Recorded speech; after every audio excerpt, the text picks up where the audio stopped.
Coucou à tous, alors comme promis du coup avec un petit peu de retard, je vous fais une petite vidéo des petites choses qu'on a vues sur la retouche lors du dernier workshop Voyage en Synapsie. Donc j'ai repris la même photo, comme ça je suis sûre de ne pas oublier quoi que ce soit. Et je vais surtout vous montrer les choses qu'on a faites sur Photoshop. Même si je peux quand même terminer un petit peu sur Lightroom, mais c'était surtout pour voir les manipulations qu'on avait faites. Donc là je suis sur Lightroom, je fais un clic droit pour aller dans modifier dans Photoshop. J'attends un peu. J'attends beaucoup.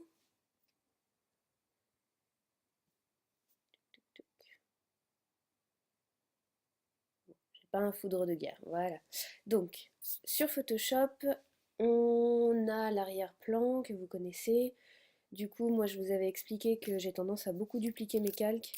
Enfin, mes calques. Pour être sûre de ne pas me tromper. Et pour, si jamais j'ai à revenir en arrière, que ce soit simple, parce que j'ai déjà été bloquée en fait au niveau de l'historique, etc. Donc maintenant, moi, je duplique tout. Donc là, je duplique avec un CTRL-J pour faire un calque 1. Ma première manip, ça va être celle que je vous avais montrée, c'était de rajouter un tout petit peu de netteté sur les sujets, en fait, sur Davy et Nathalie. Donc du coup, je passe là dans les... J'ai oublié comment on appelait ça, les modes de fusion. Je passe en lumière vive. Voilà. Je vais dans filtre, divers, pinceau. Ici, vous pouvez régler le rayon en fait, donc il ne faut pas le mettre trop haut. Là, il serait déjà trop haut, mais après, on peut le doser en fait en peignant pas à 100%. Donc du coup, enfin, moi je vais le mettre à 2. Mais le but, c'est pas de faire... Enfin, pour ma part, le but, c'est pas de faire quelque chose de très marqué. C'est juste qu'il ressorte un tout petit peu plus au niveau de la netteté. Après, vous pouvez faire un petit peu comme vous voulez, mais juste, si vous montez trop haut le rayon, ça va vite être moche. Parce que du coup, après, ça fait comme une espèce de clarté exagérée, enfin encore pire qu'une clarté exagérée. Donc c'est pas beau du tout. Donc là, du coup, toute mon image est passée sous le pinceau. Et je veux pas ça, en fait, je veux juste que ce soit sur eux. Donc, hop, je fais ça, un petit masque de fusion. Mince, j'en ai fait un deuxième, je ne sais pas pourquoi. Donc un petit masque qui est en blanc. Et avec un CTRL I, je vais le passer en noir, donc il apparaît plus sur la photo. Et de là, je vais venir peindre avec le pinceau qui est là. Juste Davy et Nathalie. Donc après, bah, soit vous mettez à 100%, soit vous mettez, si vous étiez plus haut ou si vous voulez doser plus, vous mettez à moins, à 50%, et puis vous repassez sur les endroits qui vous intéressent. Donc là, moi, je passe juste là, à peu près. Ce sera pas grand-chose. Mais normalement, si vous êtes en grand écran, on voit quand même la différence. Voilà. Donc ça, c'est mon pinceau. Ensuite, je pense que je vous avais fait du Dodge and Burn. Donc le Dodge and Burn, je le fais un petit peu comme Olivier me l'avait montré il y a longtemps. Donc je fais deux... À chaque fois j'oublie les noms, je suis désolée. On va dire deux calques, deux masques. Non, c'est deux masques, c'est ça. Donc de luminosité contraste. Alors, le premier, je vais... Donc c'est luminosité contraste, moi je vais toucher que la luminosité là pour le coup. Le premier, je vais aller dans le plus. Donc plus 40, plus 50, plus ce que vous voulez. En fait, après, moi, je les rechange de toute façon. Je les fais une première fois et après, je les rechange à la fin, soit pour ajouter encore plus d'effets, soit pour le diminuer. Ça dépend de ce que je veux. Je repasse toujours le masque en noir, enfin le calque en noir. Bon, vous m'excusez hein, si je me trompe dans les noms, je suis toujours un petit peu perdue. Donc, CTRL-I pour le repasser en noir, mais ça marche pas. Tac, voilà. Et le deuxième, je fais l'inverse. Je vais dans le moins, hop, admettons, et je le passe aussi en noir. Voilà, qu'est-ce que tu me fais? Voilà. Là, Du coup, je vais aller peindre les endroits qui m'intéressent. Donc, pour le coup, cette fois-ci, je me mets plus du tout à 100%. Je me mets plutôt dans les 20%, 20 à 30%, moi je fais généralement. Je vais baisser mon pinceau, la taille de mon pinceau, voilà. Et du coup, donc là je suis bien en blanc. Donc en fait, je vais peindre les parties qui sont déjà claires pour rajouter encore un petit peu plus de luminosité dessus. Vous n'hésitez pas à l'appliquer plusieurs fois en fait sur les parties où vous voulez que ce soit encore plus. En fait, on voit la délimitation. Là, c'est noir, là, c'est plus clair. Et en fait, vous variez l'intensité suivant les endroits où vous allez. Là, c'est clair. C'est tous les endroits où la lumière tape, en fait.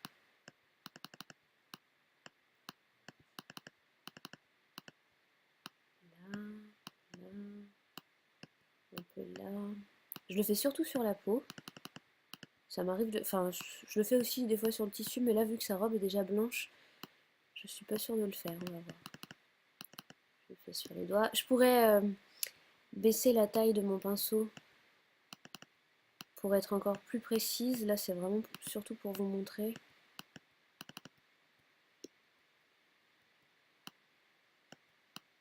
Donc là, il y a il y a toute la musculature qui ressort. Très intéressant à faire généralement. Voilà. On va le faire quand même sur le pantalon de Davy, sur les pieds de Nathalie, ainsi que sur ses jambes. Là, je le fais rapidement, hein. C'est vraiment pour vous montrer. Après, vous n'avez pas non plus besoin d'insister lourdement, enfin c'est un peu comme vous voulez. Voilà, du coup, pour l'instant je laisse comme ça, et je fais la même chose avec les noirs, donc toutes les parties sombres.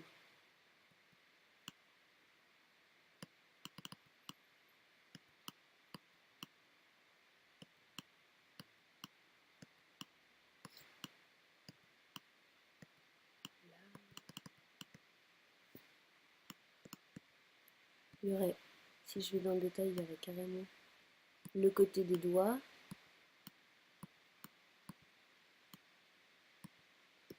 le dessous de la robe.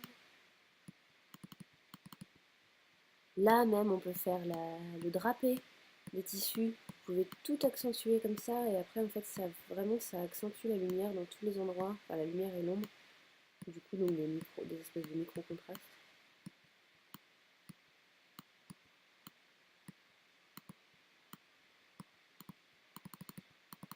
Et après, une fois que vous avez fait tout ça, admettons, on va dire que c'est bon. Je ne sais pas si j'ai oublié des endroits, mais on va dire que non. Et du coup, une fois que vous avez fait tout ça, vous pouvez varier l'intensité de votre truc. Je ne vais pas y arriver. Donc soit vous montez la lumière là, soit vous la baissez, suivant vraiment ce que vous voulez. Alors attention à ne pas non plus cramer complètement la photo. Et là pareil, vous pouvez baisser ou augmenter selon l'effet que vous voulez. Moi là ça me paraît pas trop mal. Et du coup, si je les enlève, on voit que quand même c'est quand même plus contrasté que tout à l'heure. Je peux enlever tous les réglages que j'ai fait déjà là pour qu'on voit ce que ça donne. C'est quelque chose de discret, mais généralement plus vous êtes au milieu des choses discrètes, et plus ça marche. Bon là j'en ai peut-être un tout petit peu trop fait sur son menton.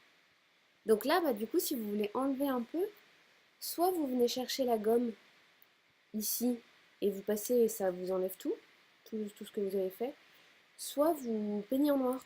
Donc moi pour rechanger de couleur j'appuie sur X et en fait là je vais venir peindre, donc il faut que je reprenne mon pinceau, je vais venir peindre avec la même intensité sur cette partie-là. Donc, ou alors je peux augmenter l'intensité. Normalement, si je ne me trompe pas, ça doit en enlever un peu.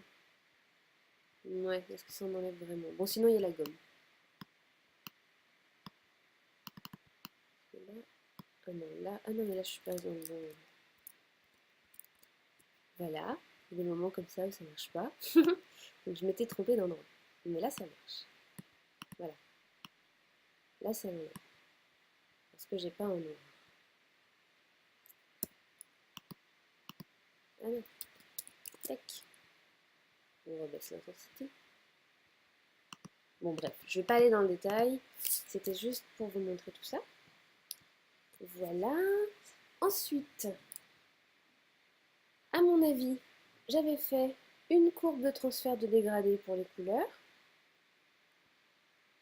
Voilà, donc ça fait déjà des jolis noirs et blancs. Enfin, moi généralement mes noirs et blancs je les sors comme ça et après je les retouche sur Lightroom. Mais là pour le coup c'est pas ce que je veux. Là je veux soit celui-là, donc le violet et orange, soit celui-ci à 3 couleurs. Après ça dépend de la motivation que vous avez à gérer les couleurs. 3 couleurs c'est un peu fin. Ça peut être un petit peu plus long, mais, mais c'est pas si différent que ça au final parce que ça va toucher, enfin, ça touche les noirs, les tons foncés, les tons moyens et les tons clairs. Du coup, on voit vite ce qui marche et ce qui ne marche pas. Du coup, là, je le passe en lumière tamisée. Après, soit je laisse à 100 un petit peu moins, soit je peux descendre jusqu'à 50. On va se faire un entre-deux et on regardera. Donc là, c'est pas beau du tout. Mais du coup, je vais aller le régler. Donc j'ai recliqué en fait sur la barre de couleur là, ici. Et après, je tâtonne, je cherche. Enfin, moi, j'ai tendance à utiliser souvent les mêmes recettes. Mais après, je commence toujours par tâtonner, par essayer, et après, je choisis petit à petit. Donc, admettons. Bon, déjà, ce qu'on va faire, c'est qu'on va enlever ce vert et ce orange qui sont vraiment pas jolis du tout. Là, vous pouvez aller soit dans le foncé, plus dans les couleurs chaudes. Soit si vous voulez décontraster, vous irez plutôt dans le clair, mais ça va vraiment dépendre des photos, donc ça, ce sera votre libre appréciation. Le orange, j'enlève aussi parce qu'il est pas joli. Moi, j'ai plutôt, dans les clairs, j'ai plutôt tendance à aller dans les bleus verts. J'adore par exemple les peaux un peu vertes. Ça marche pas toujours, mais j'adore aller chercher des peaux un peu plus vertes. Enfin, aller mettre une touche de vert dans la peau. Donc, admettons, on va essayer autre chose ici. Partir plutôt dans des rosés, enfin dans des magentas. Parce que généralement, avec le vert, ça fonctionne pas mal. Ah, mais je l'avais déjà fait là. Je l'avais déjà mis ici. Alors, peut-être du orange. Peut-être du rouge, non. Mais à voir. Admettons, hein, c'est vraiment là, je passe rapidement parce que je veux pas y passer 1 heure parce que c'est pas le but. Mais après, bah, vous chercherez, vous tâtonnerez même. Et après, vous pouvez le faire juste avec 2 couleurs si 3 ça vous semble trop compliqué. Ah, bah là j'ai fait un truc qui va pas, je sais pas ce qui s'est passé. Hop, on va l'annuler, on va revenir.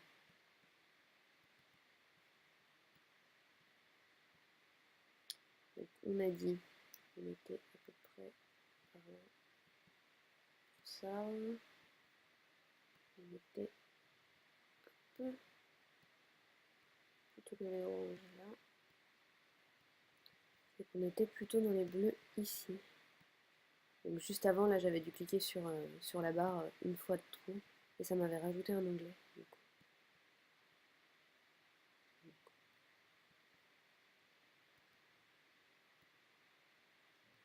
Admettons, je vais baisser un petit peu. Là, du coup, ça fait pas grand chose, mais c'est vraiment. Ce serait vraiment à chercher. Enfin, moi, généralement, j'y passe un petit peu de temps là-dessus. Donc là, vu que c'est pas le but, je passe rapidement. Donc là, on a fait plutôt luminosité, on a fait un petit peu de teinte. Alors, qu'est-ce que je vous avais montré d'autre? Je vous avais montré plutôt le fait d'étirer la photo. Et j'y avais peut-être même... Ah oui, j'y avais ajouté un flou. Ouais, donc du coup, je vais vous montrer ça. Alors là, donc, tous les calques que j'ai ajoutés en fait sur ma photo, là, ça, tout cela, on peut les annuler sans problème. Donc du coup, J'avais pas besoin de dupliquer quoi que ce soit entre temps. Là par contre, je vais recréer une image de tout ce que j'ai fait pour aller rajouter des choses par-dessus. Donc je vais dans, comment ça s'appelle déjà? Créer un calque. Donc ça me crée un calque sans rien dessus, vierge. Et je vais aller dans Images, appliquer une image. Là, moi, mes réglages ils sont déjà faits, mais en gros, le calque c'est fusionné, couche RGB, opacité 100% et opération produit. Et du coup, vous cliquez sur OK. Et ça vous crée ici, là, une superposition en fait de tout ce que vous avez fait avant. Enfin, du coup, c'est sur une image, vous avez tous vos réglages. Ça vous permet de repartir à zéro. Du coup, je vais le dupliquer. CTRL-J toujours. Et sur ce calque 2, je vais aller étirer toute cette zone. Donc d'abord, je vais dans Images, taille de la zone de travail. Alors Tan, vous ne l'avez pas montré de la même manière, mais bon, moi je vais rester sur ce que j'ai l'habitude de faire. Du coup là, vous allez dans le pourcentage. Et après, je crois que je n'avais pas trop augmenté le bas parce que ça fonctionnait pas trop, ça étirait trop cette zone-là. Donc on va aller que étirer ça et ça. Du coup, on va le faire déjà un petit peu au hasard. Et puis s'il faut, on recadrera sur les trous. Du coup, là, la largeur, par exemple, je pourrais mettre, admettons, je sais pas, 20%. Et la hauteur, 10%. C'est vraiment du hasard hein, pour l'instant.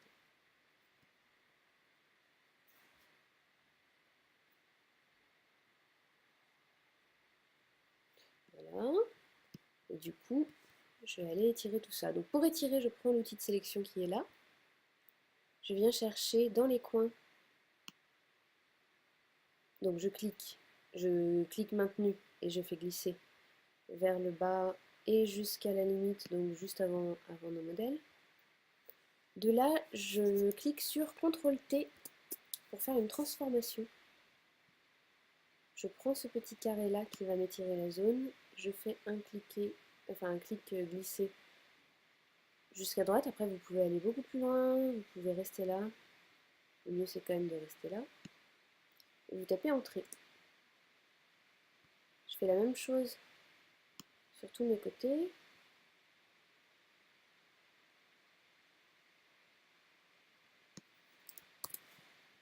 CTRL-T, je glisse. Et la même chose ici.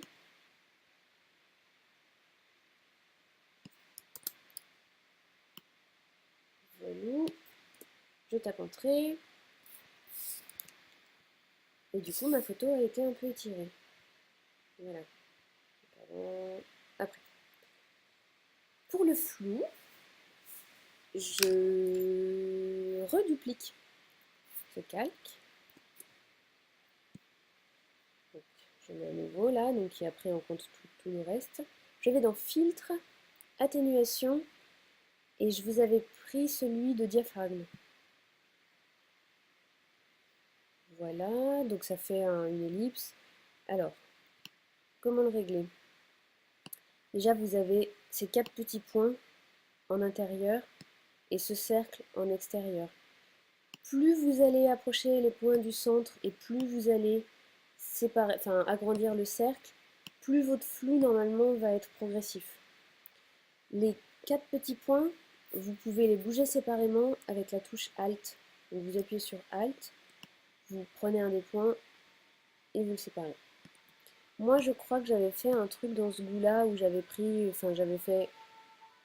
j'avais fabriqué une sorte de freelancing où j'avais flouté le bas des jambes de Davy et Nathalie. Donc là, en fait, le flou, il va se régler ici. Hop, là, c'est beaucoup trop. Mais admettons, si j'allais chercher là, là, là, que j'augmentais la taille. Déjà là, le flou, il est plus que sur le bas de la photo. Je vais peut-être encore un peu trop. En fait, c'est vraiment selon vos goûts. Là, par exemple, c'est beaucoup, beaucoup trop. Globalement, c'est toujours beaucoup trop parce que ça fait pas très naturel, mais c'est plutôt, enfin, de ma part, c'est un choix d'avoir justement des flous qui sont un peu trop présents. C'est plus un choix d'idée qu'esthétique. Du coup, admettons, là, si on regarde en haut, il n'y en a plus, il n'y en a plus que ici. Voilà, donc pour l'instant, je vais le laisser comme ça, même s'il serait à retravailler. C'est vraiment pour vous montrer.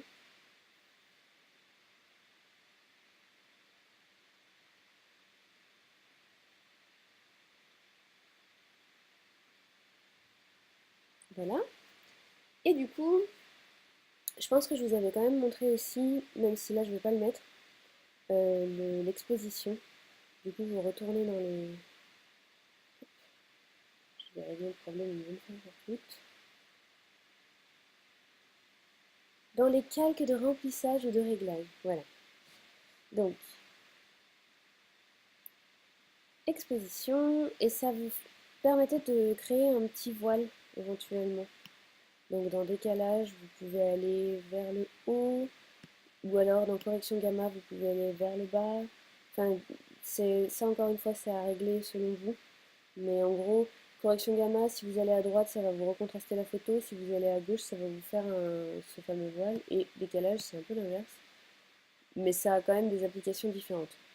Donc là, c'est à vous de chercher ce qu'il vous faut. Voilà, admettons, ça serait avec le voile et sans. Là, moi, je m'en fiche, je ne vais pas le mettre. Du coup, pour rebasculer ma photo sur Lightroom, je fais CTRL S pour enregistrer. On va essayer de chercher, enfin de charger. Voilà, normalement, elle y est. Ah, ça c'était l'ancienne. Voilà. Du coup, ah oui, alors on est probablement au niveau du cadrage, vu que j'ai fait ça un petit peu au hasard, on ne doit pas être dans des cadrages standards. Donc là, vous pouvez la rebasculer en 16 neuvième. Voilà. Et après, bah, du coup, c'est des réglages Lightroom. Donc, ce que je vous avais, enfin, vous connaissez Lightroom, mais ce que je vous avais montré surtout, c'était le fait de faire des filtres radio. Donc on baisse l'exposition. Après moi je remonte les hautes lumières généralement un petit peu.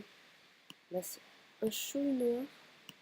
Vous pouvez en faire autant que vous voulez des filtres radio. Autant vous pouvez en faire qui prennent l'extérieur. Autant si là par exemple vous trouvez que c'est trop sombre ici, vous pouvez tout à fait venir en ajouter un. Où vous allez inverser le masque. Et vous allez remonter la lumière en fait à l'intérieur. Là, je pense que j'ai tout cramé. Oui. Bah, du coup, peut-être baisser la lumière, pas trop non plus. Et un petit peu. Voilà. Donc ça, c'est vraiment... Encore une fois, c'est du tâtonnement. C'est à essayer, à chercher. Pour l'instant, je règle pas, je touche pas les réglettes ici parce que vous les connaissez.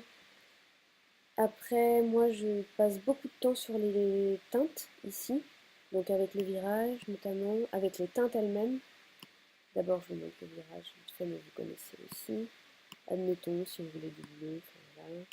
Ici, on cherche. Donc voilà, vous trouvez dans le virage ce qui vous convient. Je mets un petit peu de luminance. Je mets moins en moins de grains. Avant, j'en mettais beaucoup et j'en mets de moins en moins. Et là, vous avez encore de quoi régler les couleurs, donc tout en bas dans l'étalonnage de l'appareil photo. Là, en fait, ça, ça vous change des couleurs par association. Je sais pas comment expliquer ça, mais ça se voit assez vite. Du coup, ça change des tonalités. Donc là, c'est trop rouge. Sachant que moi, ça me va déjà plus ou moins comme elle est. Vous pouvez aller toucher ça et vous pouvez aussi toucher la saturation de ça. Mettons. Admettons. Là, c'est beaucoup trop. Là, c'est beaucoup trop.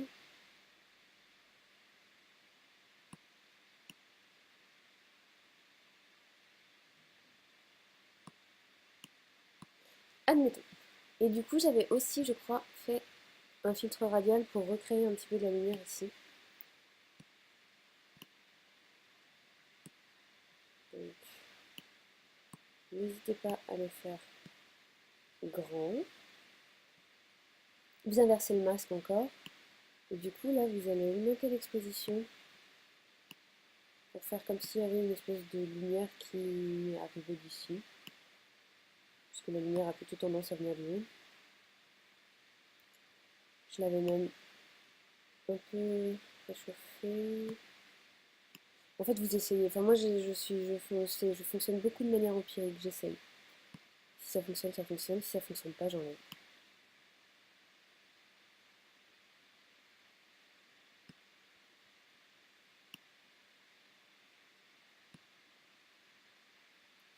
Alors, si je l'enlève, c'est comme ça. Si je le remets, c'est comme ça. Voilà. En gros, ça donne à peu près ça. Et je pense que j'ai à peu près terminé de vous montrer ce que je voulais vous montrer.